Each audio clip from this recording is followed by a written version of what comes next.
Okay guys, mbere yuko ugenda banza urebe uburyo ushobora guhisha message zawe zo kuri WhatsApp ku buryo nta muntu ushobora kuzimenya uretse uzi password yawe iri muri telefone.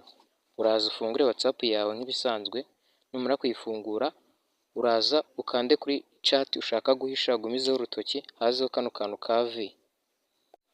Aka ngaka natunze agafresh nikamara kuzaho urahita ukanda hano hejuru kuri tuno tudomo dutatu hariya natunze agafresh ukandeho gutya, ubundi uhita uza ukande kuri iyi option bita lock chat, uhita uyikandaho gutya bahita bagusaba gushyira password yawe iri muri telefone, numara kuyishyiramo ya chat irahita igenda.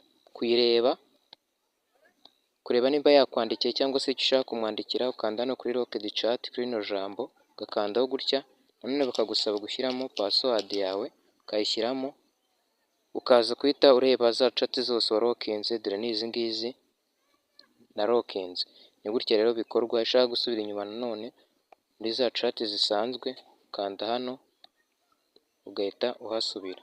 Ni buno buryo rero bikorwa kugira ngo ube wahisha chat zawe zizere umutekano w'ubutumwa bwawe kuri WhatsApp. Kora follow, like, share na comment y'ikintu nazagukorera ubutaha.